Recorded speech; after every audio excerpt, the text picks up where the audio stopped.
Welcome to Monster Men. Hey, buddy, it's the weekly horror hangout with the Monster Man. Hey, as you all notice, we're pushing out more content right now because we're home and we're lonely. And we want to drink on Sunday nights, which is how it's going. So this week we have a return guest. In fact, we've only had one return guest, I think. Lyle Blackburn. Jance has been on twice, hasn't he? Oh, yeah, we've had a couple. So, but however, a small cadre of return groups of people. We have Matt Minocchio. You might remember him. He was the author of The Dark Servant, Mr. Krampus. Welcome. Thank you so much for having me. And we're having him on here because he has a new book coming out that's about baseball, which Jack and I missed desperately, called Close Call. And he stole my idea. But I'm not going to, get him on. It's fine. How you doing, Matt? I'm doing fine, guys. I hope you guys are well. Welcome back. Thank you. No, thank you again for having me. So please, just whatever you guys want to talk about, let's talk about it. Well, I want to hear it's about either you guys or my 8-year-old. Right now, I want you guys. Okay. I definitely want to hear about this new book because we're both huge baseball fans, and so we're both missing baseball. When opening day was like this week, wasn't it? March 26th. It was supposed to be March 26th. So yeah, we would be in the full opening week. This last week would have been opening week. Yeah. Yep. Absolutely. That's okay. Yoenis Cespedes wasn't ready. Either of the Mets. Yeah, that's right. And Aaron Judge is never healthy. Neither is Giancarlo Stanton. So are you a Yankee fan? I actually like the Boston Red Sox, which I'm is a Red Sox fan, brother. Oh, I'm not wearing a Red Sox hat. Red Sox fan right there. I'm not wearing a Red Sox hat. But so quickly, let's talk about being Red Sox fans. They trade. First of all, we're having like the worst offseason in history. Yep. Trade Mookie terrible. Betts. You got Chris Sale getting elbow surgery. The potential scandal. All this stuff. Yeah. If they're ever going to pick a Red Sox season to skip, it's this one. I still miss this one. My favorite pitcher is Stephen Wright because he's a knuckleballer. I just like knuckleball pitchers, and he's no longer with the team. He had Tommy John surgery too, so he's not pitching this year anyway for anyone. But the only reason I like the Red Sox really was because of Tim Wakefield, and he hasn't been with the team in a while. He retired, but wow. So the deal with Close Call is, you guys know the difference between a no-hitter and a perfect game? Mm-hmm. Oh, yeah. Okay. So 10 years ago, it's actually 10 years ago this June, Armando Galarraga was an out away from throwing a perfect game in Detroit against Cleveland. And Jim Joyce, the first base umpire, missed the call at first base. That was 10 years ago? It was 10 years ago, June 2nd, 2010. Feels like it's been 2, 10 right? years.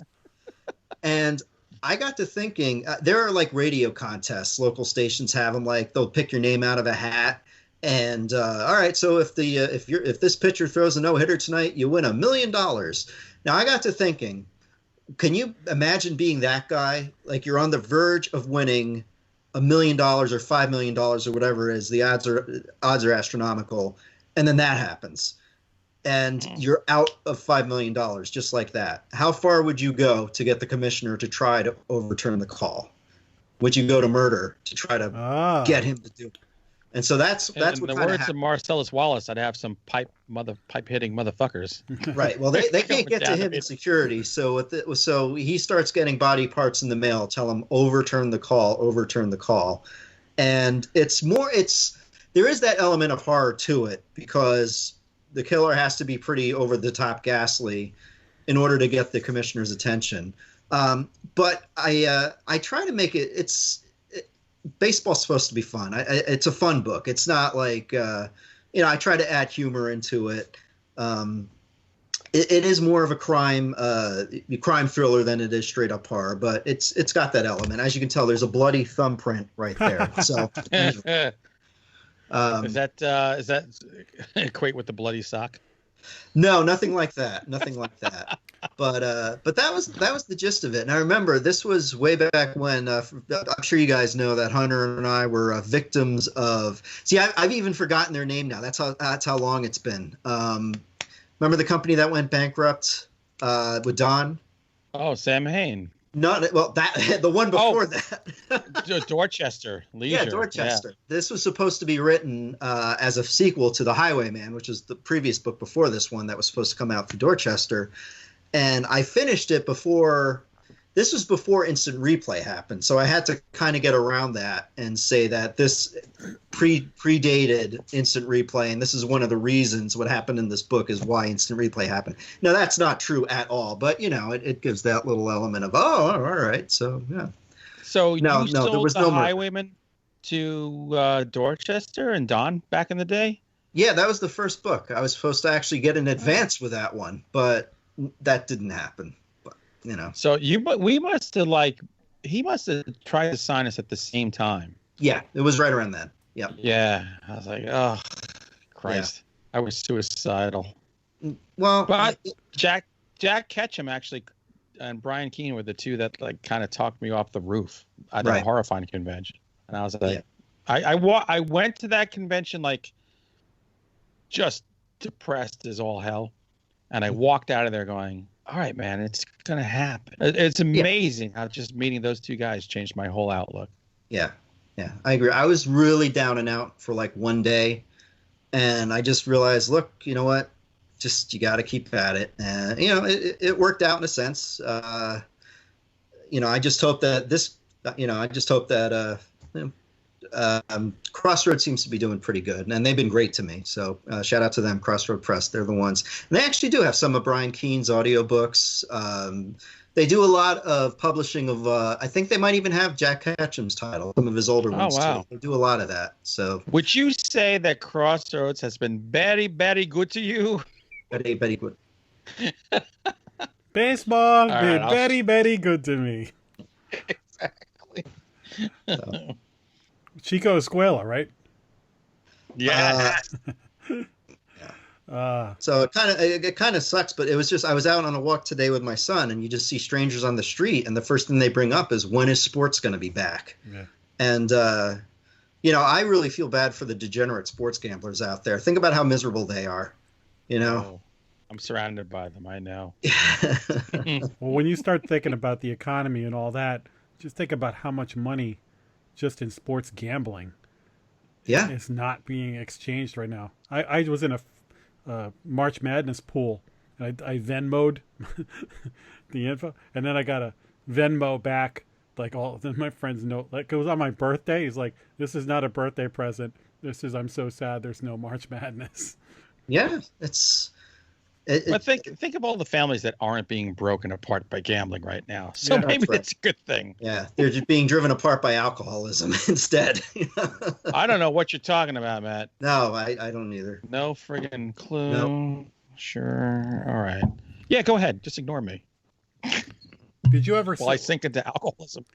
Did you ever see that movie The Fan with Robert De Niro, Wesley Snipes? Actually, I tried to get Peter Abrams to look the book over. Never heard back, but yeah, I remember I was in college when that book came out. It was in 95, 96, and I remember reading it, and that was the first baseball related thriller that I read, and I was like, it's possible. And this, fortunately, it really is nothing like that. It's not like a deranged fan who goes to every single game and becomes baseball it's one of the things I like about it is baseball. You don't have to be that familiar with the game to enjoy the book. Things are explained that you need to understand for those who don't really know that much about baseball.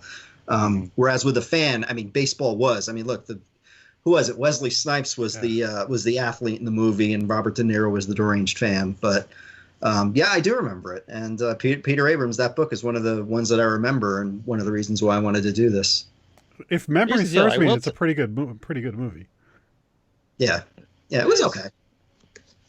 I would tell everybody, when social distancing is over, but if you're still kind of skittish about being around a lot of people, take a look at the minor league stadiums and independent league stadiums around you, because we go to the Rockland Boulders in Rockland, New York, all the time, and I'm telling you, you can have whole sections to yourself. Yeah, and you can get up and you can walk around, and it's pure baseball. I love it. There's an independent team called, I think it's the Sussex Miners, coal miners, where I live, or about half hour from where I live. But yeah, it's an independent league, and I think Sparky Lyle was the manager. No, Sparky Lyle is the manager of the one that's down in Flemington. Never mind. My nephew works for the Pawtucket Red Sox.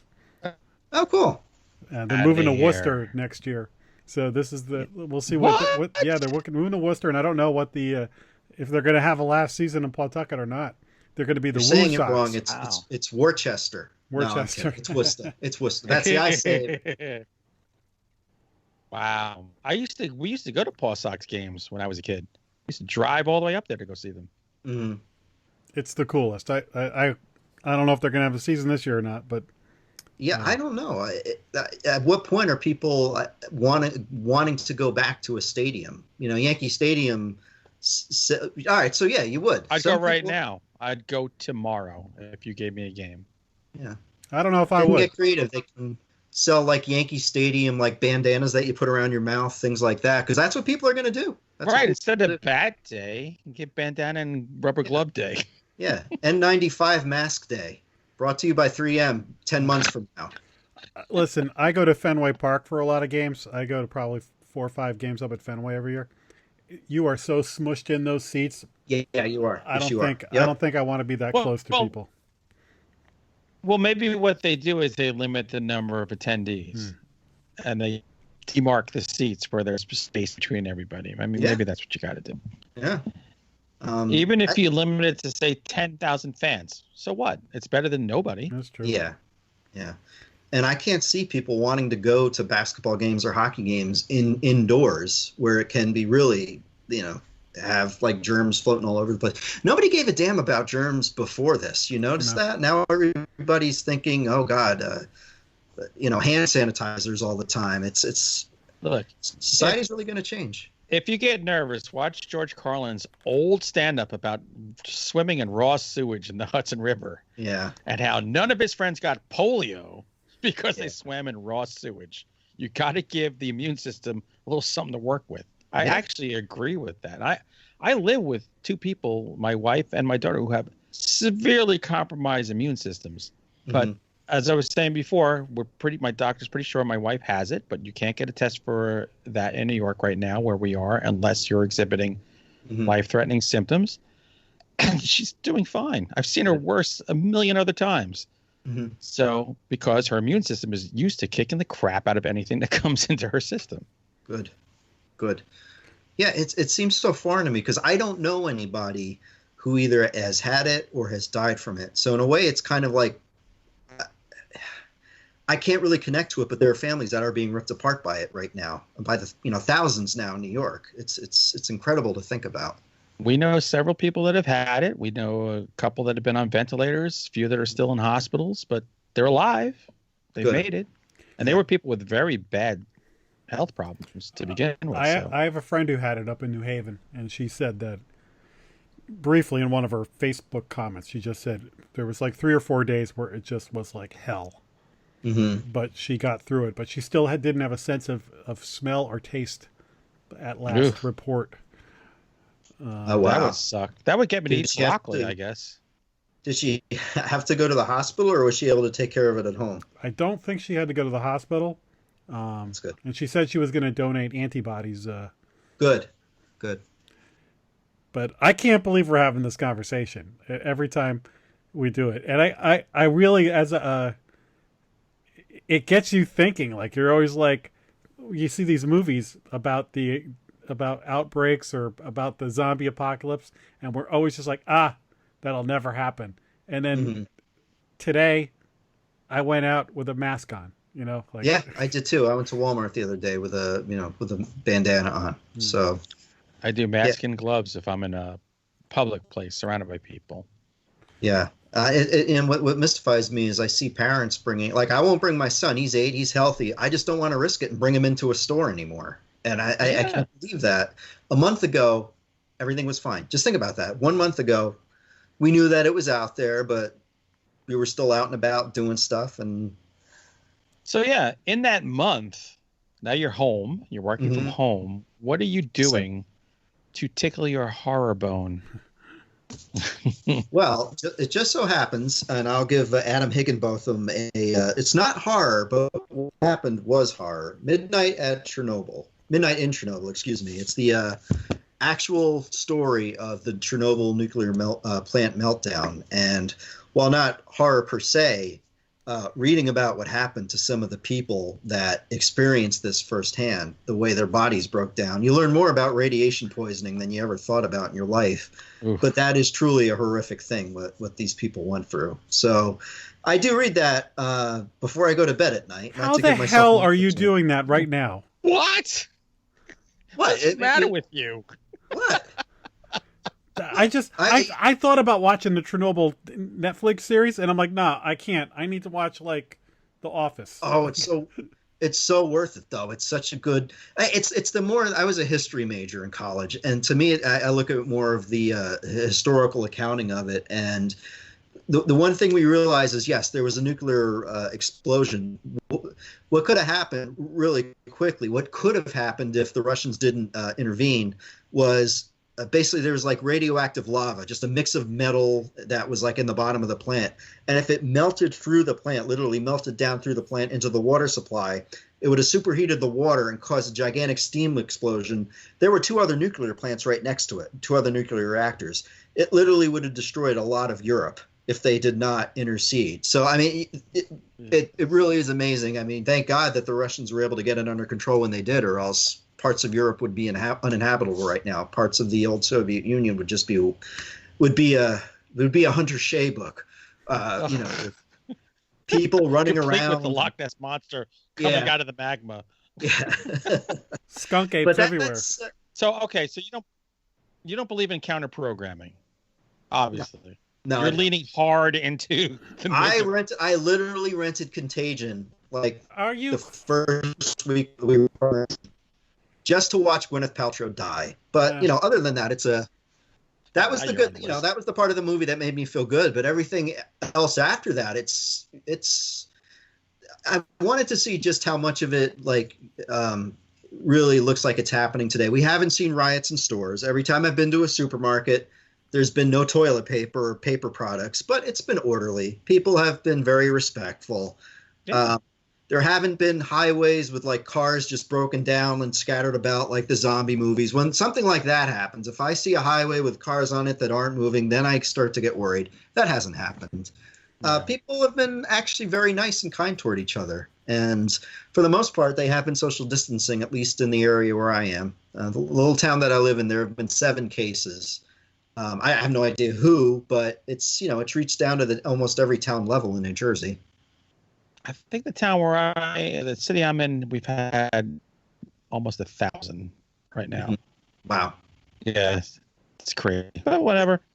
But I'm not like you, man. I can't go hey, it's my downtime. I'm going to go watch something about plagues and disaster. I'm watching a lot of stand-up specials, a lot of horror movies, but I'm going back to comfort movies for me. Yeah. I'm not exploring new stuff as much as going back to old things. See, things like The American Werewolf in London. That's one of my old favorites. That's one of the ones that I would fall back on. Even The Howling, if I could watch that again. Love The Howling. Before I get into horror I'm watching, I'll touch back on baseball. I've got the Faith Rewarded DVD from 2004 after the Red Sox broke the curse. Yep. I hadn't watched it in years. Yep. I popped that in, and it was like the best Xanax I could have taken. I was so relaxed and happy. The bloody sock, all that stuff. Mark Bellhorn. I was like, oh, this is taking me to my happy place. So that was that World Series, that was their toughest one. If you remember 2007, 13, and they didn't have that much trouble winning those. 2004 was at least the ALCS. That was the World Series. That was the craziest week of my life. Yeah. Just those 2 years, 2003 and 2004. Yeah, yes. They each went 7 games, heartbreaking for each side one year. And we just don't have that anymore. I had the DVD of the Mets, the first game after 9/11. I have to find that. Oh, that was. I do remember. Yeah, I don't cry at funerals really, but I cried at that game, and I cried the very last day John Murphy was in the booth, and they brought him out onto the field, and I'm sitting there, I'm just freaking weeping like a baby. Yeah. Sports, it illustrates how important sports are to people's lives, not just the gambling aspect, but just it is part of our everyday lives when those seasons. I always like to have it on in the background. I don't know how many of you guys have young children anymore, but I can't watch a full baseball game with an 8-year-old running around, but I like to have it on in the background. You know, it's like comfort food. What I missed, what I feel I was really robbed of was spring training, because spring training baseball is literally my favorite thing to watch in the world. Really? I've been down to spring training, and there's something about it. I just love the casual atmosphere. I love watching like possible upcoming new talent. I just love everything about it. And I'm like, damn it. This stupid pandemic took that from me. But I was listening. I do listen to the, you guys are familiar with The Fan and, Mike Francesa and all those guys, Evan Roberts and all. Somebody Sports Pope. Yeah, the Sports Pope. Somebody brought up, like, why couldn't they test the players? And if they all come out okay, have them play in, like, empty stadiums, just have, the support staff there and just at least have it. And I could understand, I guess the risk wouldn't come from playing baseball during the day, but, like, when they go home at night, when they interact with people after that, somebody could get it again. Yeah, that's it. They'd have to test them every day. Right, they would. Yeah, you're showering together. Schmucks are going to strip clubs and stuff, so forget it. They're gonna get it somewhere. Yeah, nobody thinks of the strippers. Nobody can. It's impossible to social distance at some of those places, and now they're shut down. Dude, I have been at strip clubs in Port St. Lucie where half the club is full of Mets. Oh wow! So, yep. We once watched Jose Reyes drop $100 out of his pocket. And my friend picked it up off the floor and said, "Oh, that's 5 lap dances for me." All right. I would have just kept the money. He reinvested it. That's all about it. You put it back into the economy. It's true. How are you guys getting your horror fix? Like, what are there any books that you're reading or? See, I've never read The Stand, and I know that you wouldn't recommend me doing it now. I've actually never read The Stand. I know what it's about, though. I just something about 1,000-page books I just find daunting. Dude, I have the unabridged version, which is like 1,400 pages. And oh my God. I love it. I'm surprised you're not reading it because it's leaning right into this stuff. Well, I have it. I do have it. It's on the bookshelf. It's waiting. Yeah. That's the time. This is a good time to do it. We just had Laurel Hightower on a couple of weeks ago. I'm reading her book now. I just got it on a Kindle. Okay. And I'm like 2% into it. So 2% so far, so good. I'm reading The Mothman Prophecies by John Keel again. Okay. And I'm reading Terminal by Michael Brent Collins. Okay. Which is like a bus terminal and a fog rolls in and absolute insanity is ensuing. It's like a mishmash of John Carpenter movies in a book. It's really fun. Okay. And I am watching just a crap ton of horror movies, but like a lot of stuff from the 80s. So you mentioned John Carpenter, The Thing, the original Thing. That's the one that I would always. That's on the DVD shelf. Unfortunately, the newer Thing, the one that came out a few years ago, I like the idea of going back and figuring out what happened at the Norwegian camp, but just damn Swedes. Yeah. Except all they did was clone the exact same movie, but call them Norwegians. Yeah. With CGI. Jack and I, that was a Monster Man episode. One of the few times we did like a movie review right outside the theater. Yeah, like we went, we recorded us before and then after, I think. Yep. But what made that first one the best was the fact that it wasn't a CGI creatures. Those were puppets. Those were Stan Winston had something to do with it. Rob Bottin, yeah. Yep. I mean, that's what made that movie. Remember when the guy has the heart attack and the thing pops out of his chest? And I love that. That just was amazing. I saw it just before the theaters closed. My wife and I went to see it in the theater at the Alamo by us. They did a late night viewing of it. Oh my God. To sit in an Alamo theater with black t-shirt horror people and just everyone's just drinking craft beer, eating the best popcorn on earth and watching that. Oh, it was amazing. And I think now that everything has CGI in it all the time, it's like you're desensitized to what's really considered good. or what I used to consider as being really good and that stood out. To me, that stands out, not the CGI, which we see all the time. I think that's why those new Star Wars movies are just, been there, done that. Yeah, you know, exactly. That's why I like the Return of the Jedi was, midgets and puppet suits. That's what I like to watch. The little people. Yeah, little people, whatever. Okay. The thing, I think one of my favorite scenes and effects in that movie is the blood jumping out of the petri dish. Oh, the petri dish. And then sliding across the I remember being in whatever the hell I was in junior high school or high school when that movie came out and just renting that, and I just couldn't wait to watch the rest of the room that didn't know what was coming. And it still surprises me every time it happens. And out of all the the horrific scenes in there, the one thing in there that I can't watch is when it's the black actor, I forget his name, but he cuts his thumb open and they say, I can't watch that. Yes. I can't watch that. I can watch everything else, but I can't. There's a squelching sound that it makes when they pull the scalpel across it. Yeah. How come people in movies always do that? They need a little blood and they make this huge cut. And I'm like, are you just crazy? prick your finger. Yeah. Yeah. Do it like a diabetes test. It's funny. There you go. You mentioned American Werewolf in London and The Thing. Those are the last two Blu-rays I purchased because I never had neither one of them. And after Halloween season rolled around, I watched. I was thinking about watching one of them, and I was like, you know what? I should just buy it instead of like pay-per-viewing it because this is one of those one I'm going to keep revisiting. And so I watched them before this all hell broke loose. But I think I haven't gotten through all the extras on the DVD, so I think that's going to be part of my watching is getting through some of the makings of both of those movies. Yeah, and you actually mentioned something that we were just talking about today regarding Halloween. Will there be a Halloween this year? I don't know. I hope so. There better be. I'll be really mad at God. I mean, we'll be wearing masks, so I mean that's half of the problem is taken care of right there. Exactly. Yeah, I hope so. I even posted on Instagram like, "Stay home, save Halloween." Yes, I saw that. Let's get this done now, please. Yep. And that's another one. I've been going. The original Halloween. That's one. I don't watch any of the other ones. The original Halloween is all I need. I'm with you. I'm with you. I love that. You know what? The one that they just read the latest reboot one, I thought was decent. Okay. But what I liked about the original Halloween also, it wasn't really bloody. It wasn't blood and guts. I mean, a lot of the horror, a lot of the violence really is implied. And that's I don't like slasher films. Maybe that's where you and I differentiate. But hey, bud, see, it's the 8-year-old I was talking about. That's all right. Come on in. So it's a party.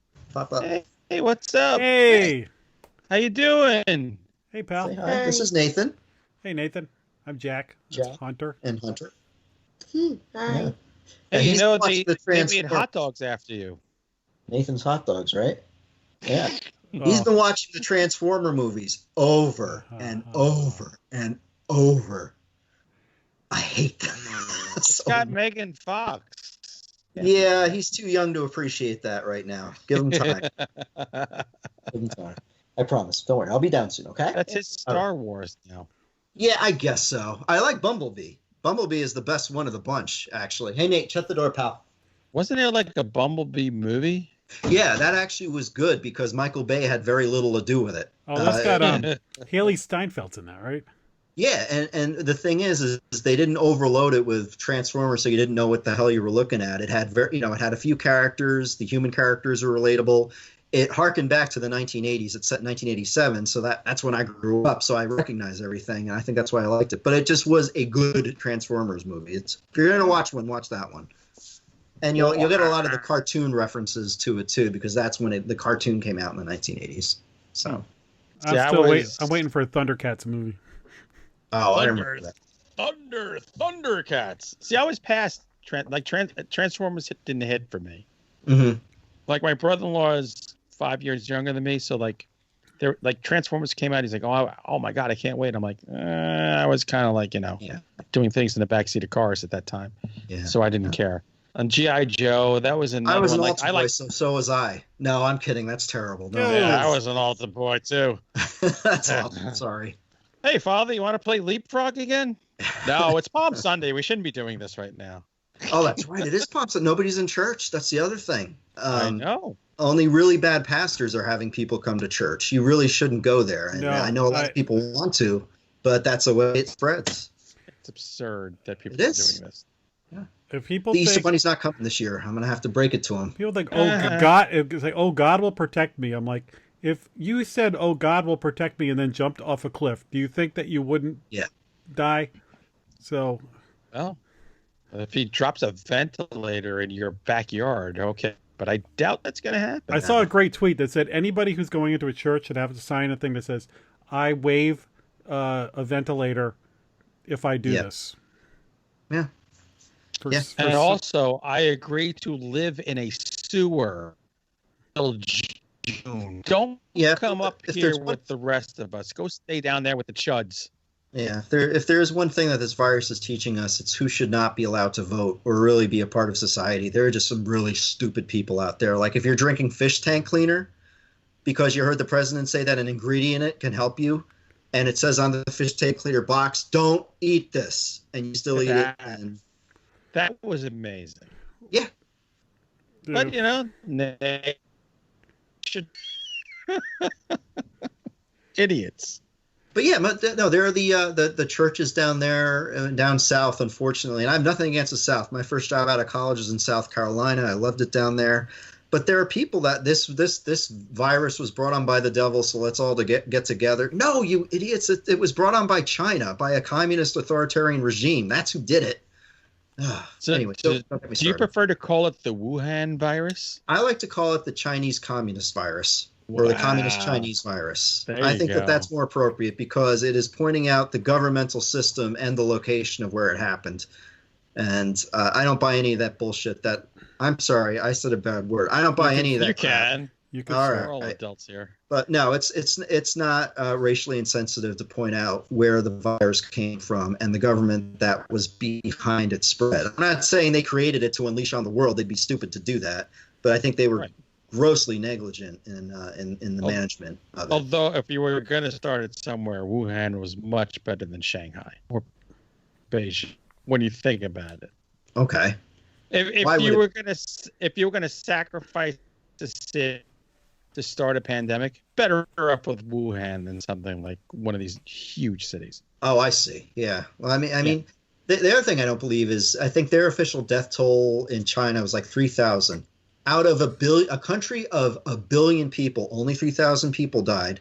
The United States has 350 million, and we have 6,000 now, more than 6,000. They're lying through their teeth. They have tens of thousands of deaths over there. Yeah, there's no way that they're telling the truth. Anyone who believes that they're giving us the actual numbers is delusional or has no concept of history. Yeah, I call those people the World Health Organization, unfortunately, because they have been towing the party line more or less. But I love it. We're getting political here, and Jack's getting uncomfortable. Let's bring sorry, it on. That's all right. It's you want to gear the conversation back to something else. Go. I got to be honest with you. One wall builder. So I limit the amount of news I'm watching because I got up the other day, turned on the TV, and it was on like one of the news channels from the night before, and there was like 15 minutes of the most horrific news.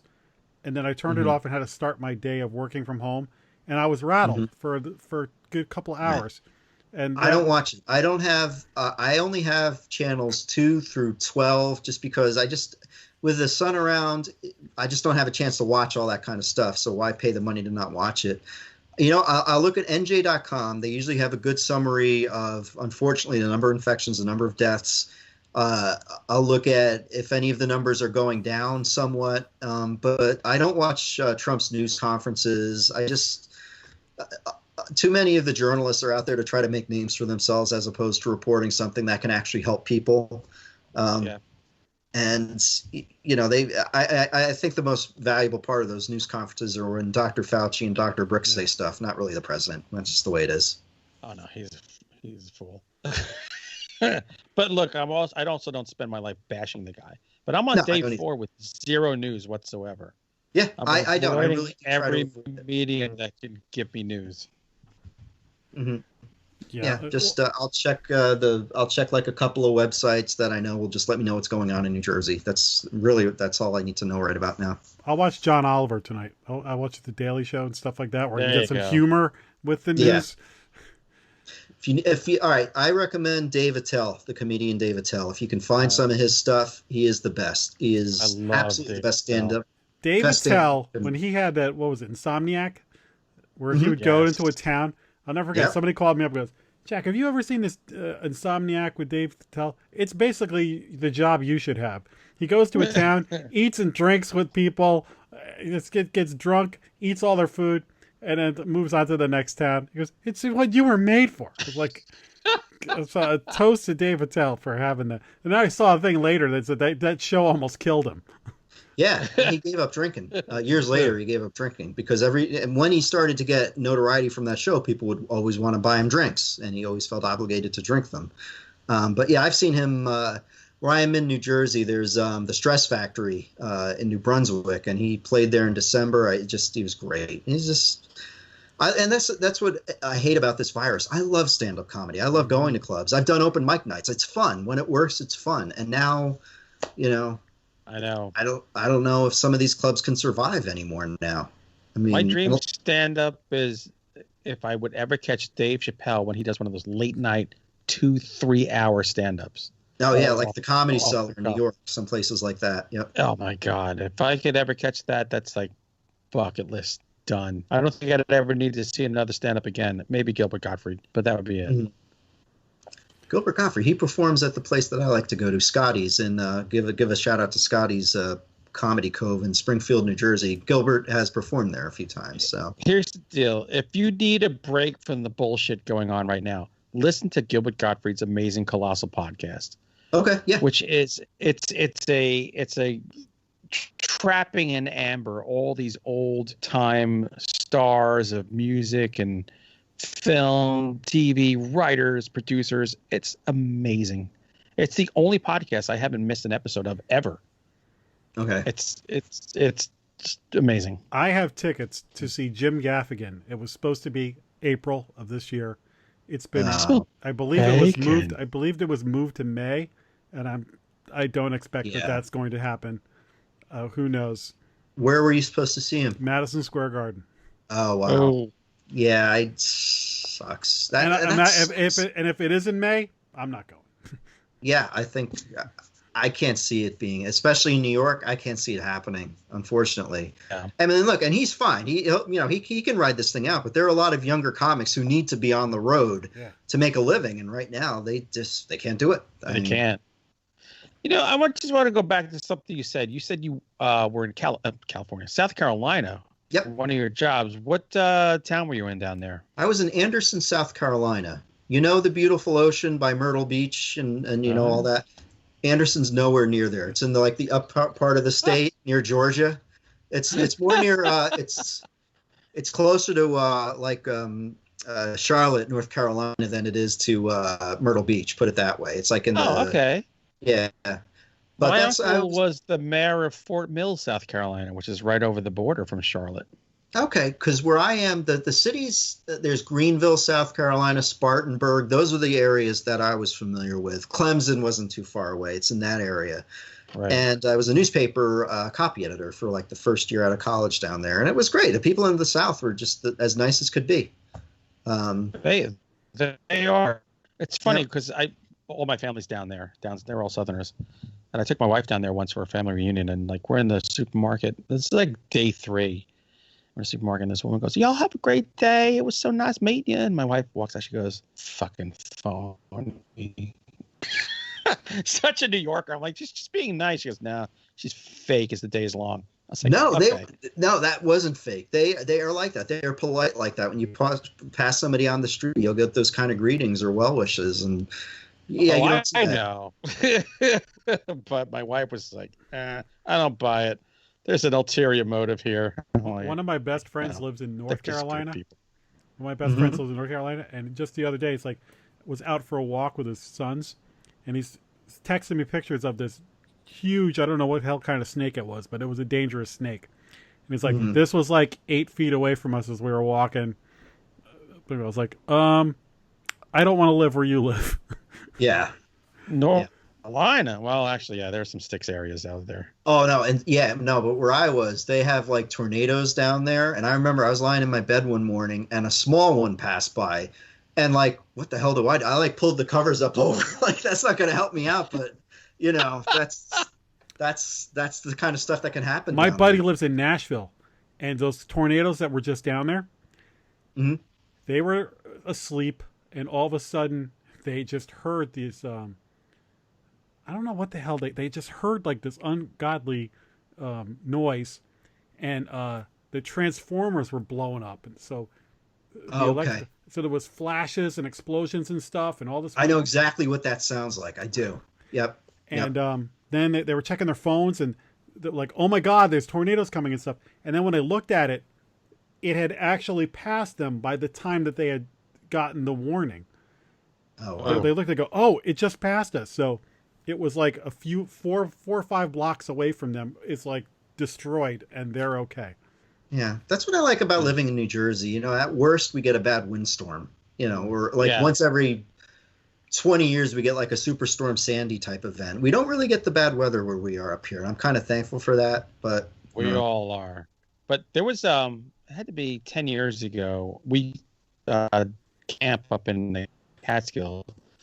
And camping is we stay and we rent this. It's basically a trailer that's on blocks. And it's got central air, TV, but you can build a fire outside. And there's a pool and everything, and it's fun stuff.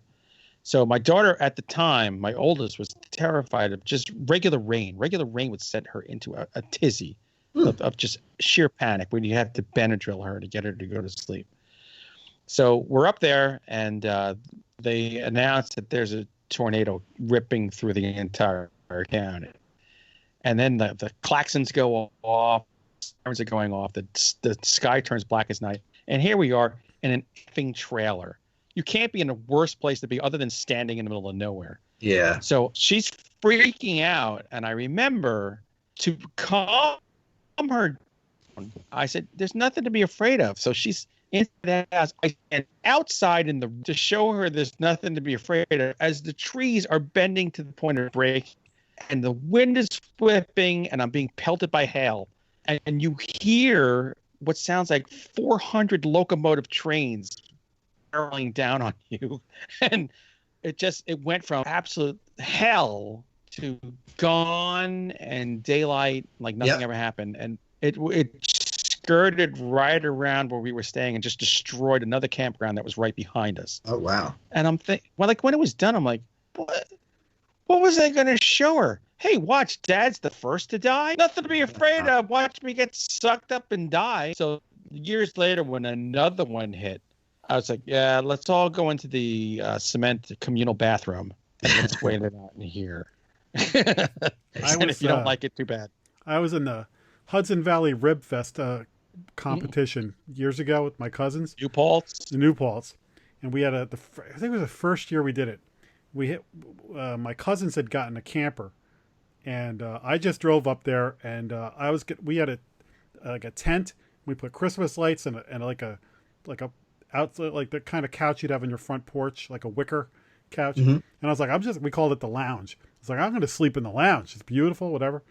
Well, a microburst hit the grounds, and all of a sudden this weather just came in, and me and my cousin ran over to our smoker.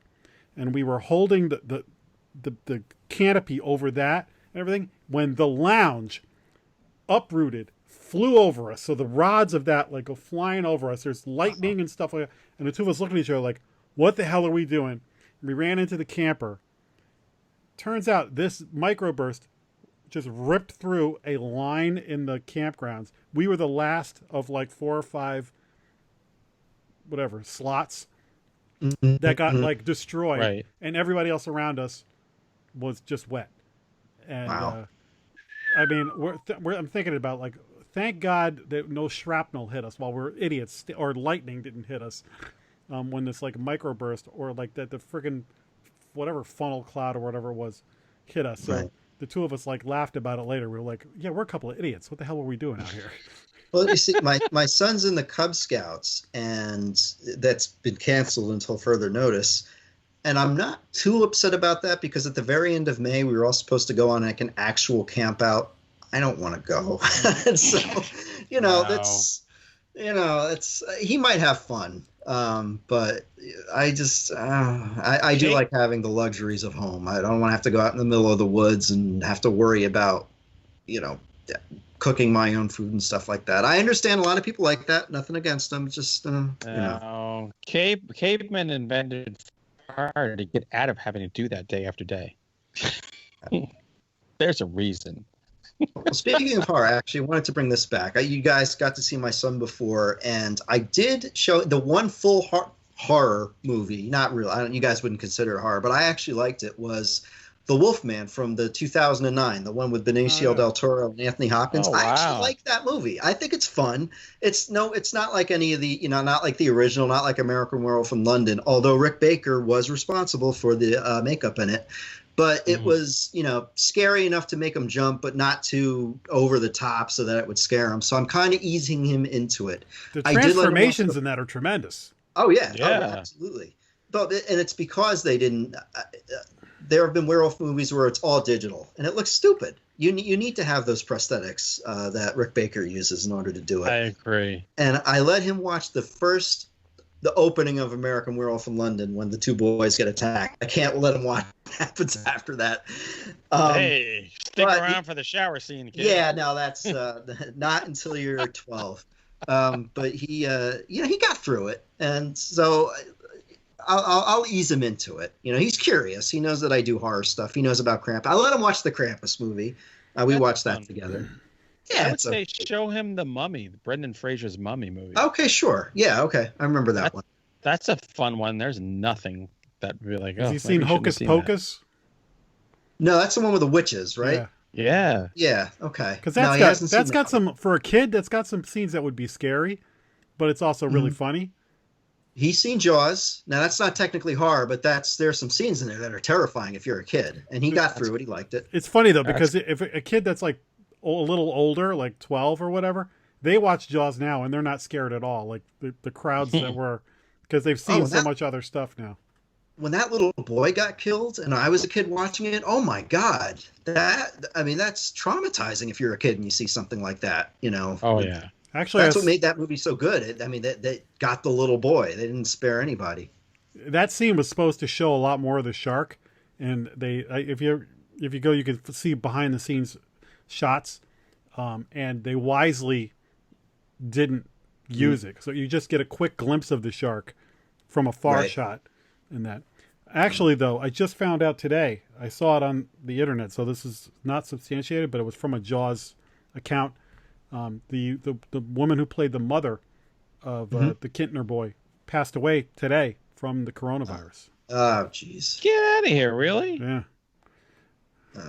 She had to be up there in age. Yeah. Well, yeah, I would think so. I mean, think about it. I'm as old as that movie. That came out in 1975, 44 years ago or so. So, yeah.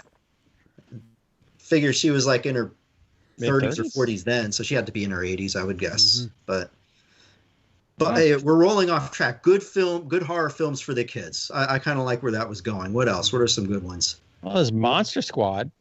I remember that one. I do remember that one. Trying to think if there's anything else that I would let them watch. I would think any Universal monster movie, I think a kid could watch today. I wonder if who knows if they're going to like the black and white part. I wonder if Abbott and Costello Meet Frankenstein would play. Oh, I remember that.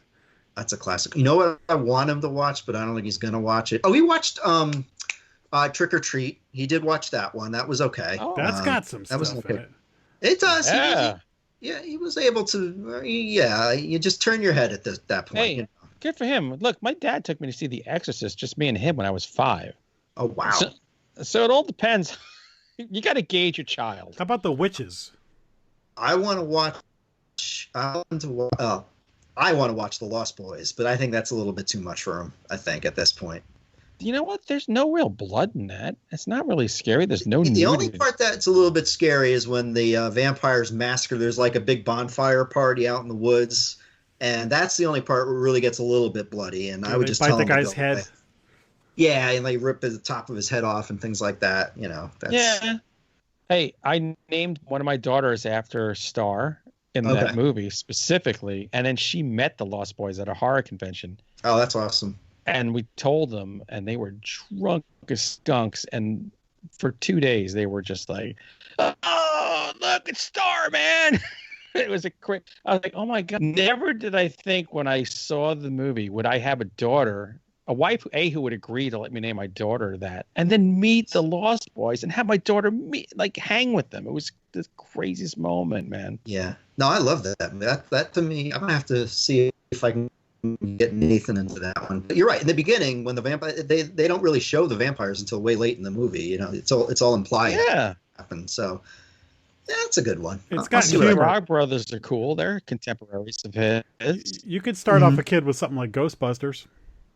Oh, he's seen it. Yeah. He actually used to get scared by Ghostbusters, the library ghost. That scared him for whatever the reason. And then they had to make but there is going to be a new Ghostbusters coming out eventually. Yeah. It's one. Delayed. That's one of the delayed movies. Oh, it is it? Oh, all right. Well, everything. I got stuck. That coming attraction looked really good, and I'm like, oh, it's Ghostbusters. I'm not a fan. I'm that outlier who doesn't like Ghostbusters. Oh, all right. Well, let's say whatever. But I think that's another thing that you brought up. I think a lot of movie studios, and this sucks for the movie theaters, but they might just start releasing movies directly to the customer, depending on how long this goes on. Like what Disney did with Onward. I took my son to see that in early March. Just the other day, it's on Disney Plus already, and you might get a lot of studios depending on what happens now. And it's true. When will people actually feel safe to go back to the movie theaters? You know, I've been in packed theaters before and never thought anything of it. But you ever see Outbreak? That's the one with Dustin Hoffman, right? There's a whole scene of the movie theater. Okay. And I saw that in the theater, and everybody in the theater uncomfortably laughed at that scene. We're in a movie theater and they're getting infected through the air conditioning or whatever the air vents.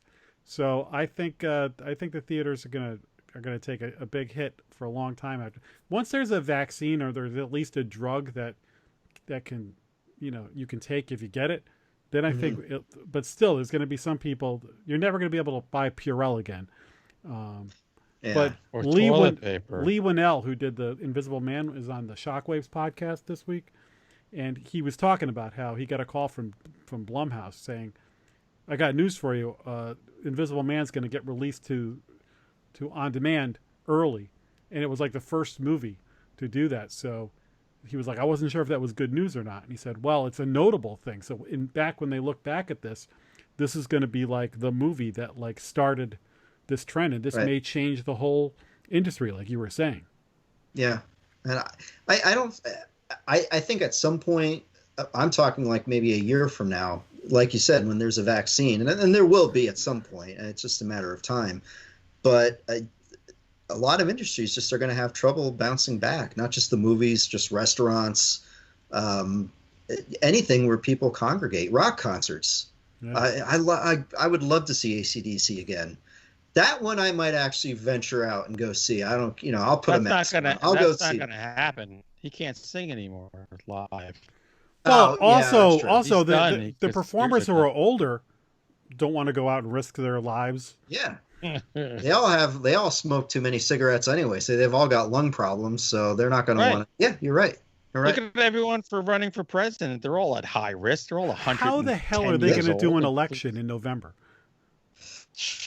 I don't know. Dartboard or conventions. The Democratic convention. How is that going to happen? They moved it from, it was either June or July to late August when the Republicans are supposed to have theirs, and I mean, that's all just pomp and circumstance anyway.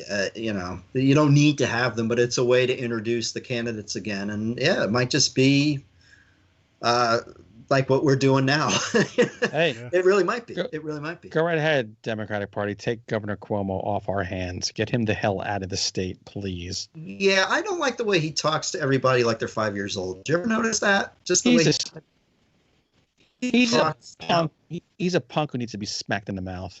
Yeah, and people fawn over him. Oh, if only he was the president now. Talk to any New Yorker. Yeah. You can have him. Yeah. At least I like that Bill de Blasio, though. He doesn't sound like a kid who's been forced to read something at church when he's reading, like the orange guy, when he gets up there and he's reading off the page. So no, but he's a special kind of moron. Hey, look, he's taking full advantage of this moment. This is a guy you could not drag out to talk in public, who now can't stop talking because now there's chatter about him becoming president. So he's using this moment to its full advantage. Never let a good crisis go to waste, a wise man once said. Nope. No. Boy, this is depressing. Let's think of something else, man. Jeez. Hey, man, it's life in the coronavirus. This is the way it is. We hang out and we bitch and moan about what's going on. Well, but back to what we're watching. I've been trying to scour the content for. I'm not opposed to pay-per-viewing things, but I just said to myself, I have all these subscriptions that have free movies. Why not mine and see what older movies I can find to watch? So we were just doing Stuart Gordon movies for our other podcast. So I watched some Stuart Gordon movies I either hadn't seen in years, like Dagon and just watched that. And Dolls and things like that. Okay. So I've been scouring, and you know, there's this Tubi TV and Pluto TV that you can see things for free, but they have ads. Okay. So that's helped. But I'm just like, you know what? Yeah, I'll pay-per-view my share of things. But it's fun to go back and just try and find these things. You're like, oh, I haven't seen that in a long time. I'll check it out. Or, oh, I've never seen that. And just try and take this as the time to build up your catalog. Right. The thing that my son and I have been able to bond because he's getting into The Simpsons now, and Disney Plus has every single Simpsons episode. And it's just great sitting there and watching it with him. And I was just telling him, Nathan, I was like 14 years old when this stuff was on, or right around there. And it's hard to believe that it's been on that long, but he's laughing at the same stuff that I for the record, the best Simpsons seasons 1 through 8, basically. Everything else after that, just you can stop watching. Yeah. But whatever, you know. You're right. Those first 8, 9 seasons, whatever, are tremendous. Yeah. You know, with Disney Plus, you could. I watched The Black Hole, which I hadn't seen. Wow! I love The Black Hole. Is that the one? What's the name of the Maximilian something? Maximilian was the robot, the big bad robot. Right. And Vincent, Roddy McDowell. Okay. Yes, I remember that. Wow. I didn't know that was on there. That's one for maybe your son could watch. Yeah, he's into. He'll go through phases. Like he literally is watching Transformers downstairs right now, but he'll go through his Star Wars phase. For whatever the reason, Minions will come back up again. Just whatever. I love Minions. Kids are like that. That's fine. They are. What I've been doing, I've been going back and watching Roger Corman movies from the 80s. Okay. So I watched The Terror Within, Battle of the Planets. I've just been watching like a lot of his sci-fi 80s stuff, and I just remember being younger and loving it, and it chills me out right now. Oh, Godzilla is the other one that he likes. The good Toho Godzilla is not the not the that's a good one to go. Yeah. I have the on videotape. I went at a convention. I got like a Star Trek convention before there was Comic-Cons and all that. Star Trek conventions were the equivalent of these cons you go to now. They had Star Trek stuff, but they had a big merch room with other stuff. And I got the Roger Corman Fantastic Four movie that was never released. Oh yeah, I had it on videotape. Now you could probably get it on the internet. But have you ever seen that? I've heard of it. That's like by the was it the same people that did the Teenage Mutant Ninja Turtle costumes? No, Roger Corman did it. I don't know who did the special effects, but this was in the 80s. If it's the same thing I'm thinking of, I think it's the same thing. I heard it was never released. But that's the other thing that affects. What conventions did you try to go to every year that you would just make book on to go? Oh, for Jack and I, it's Chiller. We go to Chiller in New Jersey twice a year. And I remember I ran into you there that one time. And I don't know if they're gonna. It was every April, end of April, and end of October. It's not going to be this year. Maybe in October. Not April. Hopefully October. Yeah. And it's not just, will the stars want to go, Will Tracy Lords want to travel up here and do that again? No, she did. She dressed, when I was a newspaper reporter, it was great. I got to make videos, and I can say that I was able to get Tracy Lords in a video that I put on my newspaper. I just thought that was cool. Oh, nice. She was nice as could be. Yeah, she was nice as could be. I will never forget years ago, my my youngest daughter was getting into watching sci-fi movies, and she's watching one. She goes, "Dad, you know who my spirit animal is?" I'm like, "Who?" She goes, "This actress, Tracy Lords." Oh, that's something every father wants to hear. Oh, why? Why? What movie She's have so you been cool. watching? She's fearless, Dad. She's just fun. I'm like, oh, okay. Yeah, sure. We thought she was fun too in the 80s. Yeah. Tracy Lords is my spirit animal. Yeah, wow. Yeah. That's the first time I've ever heard that sentence. All right. Oh, yeah. There was a lot of spirit animals going for a period of time in this house. Yeah. But that's the other thing. I like those conventions, though. I like going to certain ones. And at what point will I feel safe enough to go do that? It's not just I'm thinking about me, but I'm thinking, I got to be healthy for my son. And it just, I don't know. You know what? I would go to one tomorrow if I could stay in a hotel for 3 weeks afterwards. Okay. I don't care about myself, but I'd stay in a hotel after, quarantine myself. But, for a lot of people, the one in August what's it?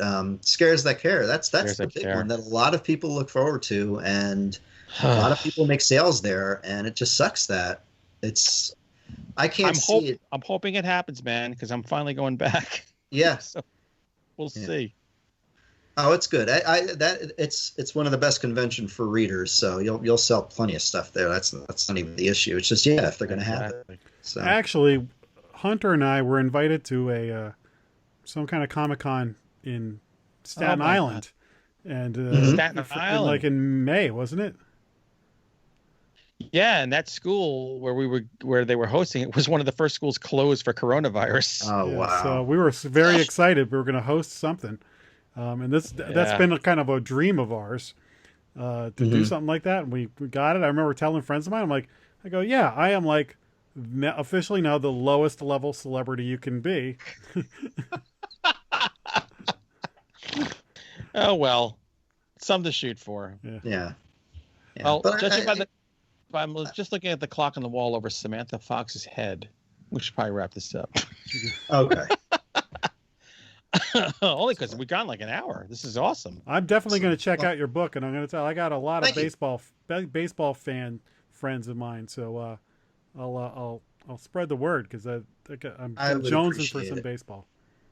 Yeah, I'm downloading it tonight. It's close call. So. Close call, and I am a baseball fan, so I do throw references in there that baseball fans will get, and I take that kind of stuff seriously. I remember I've always been fascinated by Perfect Games, and I remember reading a book by it was just a nonfiction book riddled with errors, riddled with not like typos, but just statistical errors, dates when things happened, and I wrote the author. I'm like, dude, you got all this stuff wrong. He's like, oh, well, I'm glad you're perfect. But that's sloppy. Anyway. So I try to take that stuff seriously. Good. Because we would call you on it if it was wrong. Yeah. No, if you find something in there, let me know, please. Just something always manages to slip through, and it drives me nuts. I can't, what it's like having to read and reread and reread. And it just, at some point you're like, just send it away. Hopefully you got everything. Exactly. Well, you guys, I want you to be safe. Thank you for having me on. And, great to see you again, man. Thanks, guys. Yeah. I do hope to see you at a convention again one of these days. Yeah. It would be nice to just shake your hand. Shake your hand, have a beer, talk some baseball. Yeah. Yeah, exactly. No more handshaking. I'm doing the Spock. Yeah, no, that's something that's going. People aren't going to want to do that anymore. Jack, I'm going to hug you so hard next time I see you. You can lick my cheek, too. That's cool. That's fine. Oh. All right. I'm in. I'm writing that down. Lick cheek. Yeah. Where can people find you? I'm at Matt Manocchio, MANOCHIO.com. All my stuff's there. And I am on Facebook, although not as much as I should be, and Twitter, not as much as I should be. But feel free to drop a line, send a note. I'm very communicative. So awesome. Thank you, guys. Really, thank you. Thank you for having me. I really appreciate it. Thanks, man. Okay, everybody go buy his book. Out. Well, thanks, everybody. Don't forget to share this and spread the love and stay safe and wash your hands. And we'll see you next time on Monster Men. Monster Men. Good night. Monster Men, Monster